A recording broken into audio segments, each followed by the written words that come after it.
يا أيها الذين آمنوا اتقوا الله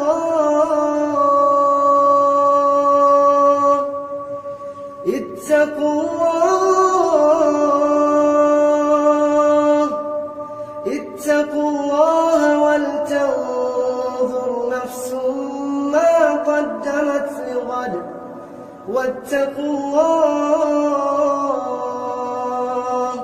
إن الله خبير بما تعملون. Abonne-toi pour nous soutenir. Merci. Bonjour à tous. Bonjour, Dr Jakinek. Bonjour, Cheikh Fariknek. Puis d'autres dignitaires ont pris la parole. Je salue tout le monde, mes chers camarades. D'accord, concernant la première conférence de Cheikh Fariknek, il a dit que le Coran c'est vrai, et est la solution au problème de l'humanité. D'accord, alors je veux juste savoir quel est le problème de l'humanité. Oui, quel est le problème de l'humanité pour que le Coran soit la solution au problème? C'est ma question. Voulez-vous que ce soit Farik ou moi qui réponde? Monsieur, n'importe qui, je ne sais pas, n'importe qui peut répondre. Ma sœur, c'est la question, quelle est la solution pour l'humanité dont parle l'islam? Mon fils Farik a fait un exposé complet. L'islam a une solution à l'alcoolisme, une solution à la toxicomanie et une solution à la pornographie. Il a mentionné tout cela. Je pense que vous n'avez pas entendu son discours. Monsieur, je ne l'ai pas entendu. Ah, vous ne l'avez pas entendu. Vous n'avez donc pas l'intention de répéter son discours dans son intégralité. Il a donc donné des exemples de... Monsieur, pardon, quel est en fait le problème de l'humanité pour que le Coran soit la solution? Oui, l'humanité a de nombreux problèmes. Par exemple, l'humanité compte plus de femmes que d'hommes. Si chaque homme épouse une femme, il y aura encore beaucoup de femmes qui ne se marieront pas. C'est pourquoi le Coran dit dans la sourate Nisa, chapitre 4, verset numéro 3, « Épousez les femmes de votre choix par 2, 3 ou 4. Si vous ne pouvez pas rendre justice, épousez en seulement une. » Ok, désolé, monsieur, désolé. Laissez-moi compléter la réponse. Donc la réponse complète est en détail. Je dis en bref. Aujourd'hui, il y a le problème du terrorisme. Le Coran nous donne maintenant la solution. Sourate Maïda, chapitre 5, verset numéro 32. Si quelqu'un tue un autre être humain innocent, ou de corrompre une terre, c'est comme s'il avait tué l'humanité entière. Si un être humain, musulman ou non, tue un autre être humain, musulman ou non, c'est comme s'il tuait l'humanité entière. Et si quelqu'un sauve un autre être humain, musulman ou non, innocent, c'est comme s'il sauvait l'humanité entière. Il n'y a aucune écriture au monde, pas même la Bible, qui contienne un verset proche de celui du Coran. N'est-ce pas la solution au terrorisme? Oui ou non? D'accord, monsieur. Aujourd'hui, il y a le problème de l'alcoolisme. Chaque année, plus de 4 millions de personnes meurent à cause de l'alcool. Dans la Bible, le premier miracle accompli par Jésus-Christ, que la paix soit sur lui, fut de transformer l'eau en vin. D'accord, monsieur. Nous ne sommes pas d'accord avec ça. Nous ne croyons pas que Jésus-Christ ait fait ce miracle. Mais la Bible le dit. Dans le Coran, Allah dit dans la sourate Maïda, chapitre numéro 5, verset numéro 90. Ô vous qui croyez, certainement l'ivresse et le jeu de hasard, les pierres dressées, les flèches de divination, ne sont qu'une abomination, œuvre du diable. Écartez-vous-en, afin que vous réussissiez. Le Coran a donc une solution. Si c'est l'alcool, je suis médecin. Je peux donner une conférence d'1 heure. Quel est le problème de l'alcoolisme? Cirrhose du foie, du pancréas, cancer de l'ésophage. Je pourrais continuer encore et encore. Quelle est la solution? L'interdire. L'islam a donc la solution à tous les problèmes. Un par un, cela me prendra 10 heures. Mon fils Fariknek a donc souligné quelques problèmes de l'humanité et a donné la solution et a dit que l'islam est la solution aux problèmes de l'humanité. Donc si tu veux réentendre le discours, ma sœur, tu peux aller sur YouTube et taper Fariknek. L'islam est-il la solution pour l'humanité? Et vous recevrez un sermon. Vous pourrez le revoir. Et Inch'Allah, vous serez convaincu.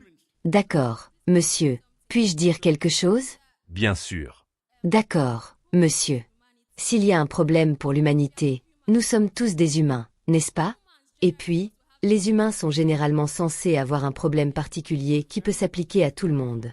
Pardon. Peux-tu parler un peu plus lentement, ma sœur? Ok, Pardon. Lentement et fort. ok, j'ai dit, nous sommes tous humains, n'est-ce pas? Oui. En général, les humains sont censés avoir des problèmes particuliers qui sont transmis à tout le monde. Ce n'est pas parce qu'elle est pauvre aujourd'hui ou qu'elle n'a pas d'argent, moi je suis riche. Être riche ou être pauvre n'est pas un problème, n'est-ce pas? Parce qu'elle est riche ou peut-être que je suis pauvre. Ce n'est pas un problème. Mais ce que je dis, c'est qu'un problème est censé s'appliquer à tout le monde, s'il s'agit d'un problème pour l'humanité. Alors maintenant, je ne sais pas, il y a quelque chose que je veux souligner, parce que je suis croyant, je suis chrétien.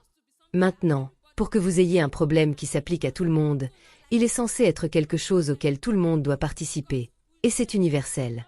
Donc maintenant, le péché est le problème de tout le monde sur Terre, parce que personne ne me dira que je n'ai rien fait de mal, ou que quelqu'un n'a rien fait de mal, mais le péché est universel.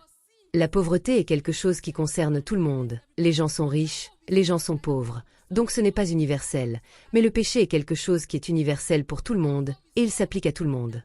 Et c'est ce que nous avons vu, c'est ce que nous avons vu que le Christ est venu sur cette terre, que Dieu est venu accomplir sur la terre. J'ai entendu votre question, ma sœur. Ma sœur dit qu'elle ne parle pas de problèmes qui ne concernent que certaines personnes. Comme le fait qu'elle soit riche ou pauvre, c'est un problème. N'est-elle pas un être humain? C'est un problème. Ce n'est peut-être pas un problème universel. J'en viendrai à un problème universel plus tard. L'islam a donc une solution aux problèmes universels, et même aux problèmes individuels, c'est la beauté du Coran. Être pauvre n'est pas un problème. Si ce n'est pas un problème, alors donnez-moi tout votre argent. Si être pauvre n'est pas un problème, je vous mets au défi aujourd'hui de mettre toute votre richesse en mon nom. Le ferez-vous? Non, être pauvre est un problème. Alors ne dites pas ça, ma sœur, s'il vous plaît, ne dites pas qu'être pauvre n'est pas un problème. Parce que vous êtes riche, juste parce que vous êtes riche, vous dites qu'être pauvre n'est pas un problème. Je ne suis pas d'accord avec vous. Attendez, sœur, attendez. Laissez-moi compléter la réponse. Donc être pauvre est un problème. Quelle est la solution? Je suis d'accord. Tout le monde n'est pas pauvre. Quelle est la solution? La zakat. Chaque personne riche qui a des économies supérieures au niveau du nizab, qui possède plus de 85 grammes d'or, doit donner 2,5% de sa richesse en charité. Si chaque personne riche, y compris vous, donnait 2,5% de sa richesse en charité, la pauvreté serait éradiquée de ce monde, il n'y aurait pas un seul être humain qui mourrait de faim. Maintenant, pour en venir à votre question, je suis d'accord avec vous, la pauvreté est un problème pour la plupart des gens, mais pas pour tout le monde. L'alcoolisme peut être un problème pour certains, mais pas pour tout le monde, je suis d'accord avec vous. Vous dites que le péché est un problème universel. Je ne suis pas d'accord avec toi. Chaque enfant né masoum, il est sans péché. C'est ta conception erronée. Montre-moi un verset de la Bible. La Bible dit-elle que tu es né avec le péché? Tu dis que tu es chrétien. Tout le monde est né. Tu ne connais pas la Bible. La Bible dit, dans le livre d'Ézéchiel, chapitre 18, verset 20, que l'âme qui pêche mourra.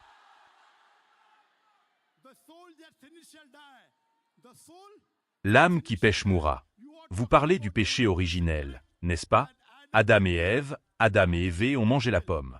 Ève a tenté Adam, ils ont mangé la pomme. Et tous naissent sans péché. C'est une mauvaise lecture de la Bible. Ce que dit la Bible, dans le livre d'Ézéchiel, ma sœur, je cite de mémoire, un ordinateur donné par Dieu. Vous pouvez ouvrir votre Bible si vous le souhaitez. Vous êtes chrétienne, n'est-ce pas? En pratique, je suis plus chrétienne que vous. En pratique, si être chrétien signifie suivre les enseignements de Jésus-Christ, je suis plus chrétien que vous. J'en viens à votre réponse. C'est mentionné dans le livre d'Ézéchiel, chapitre numéro 18, verset numéro 20, l'âme qui pêche mourra. Le fils ne portera pas l'iniquité de son père, ni le père l'iniquité de son fils.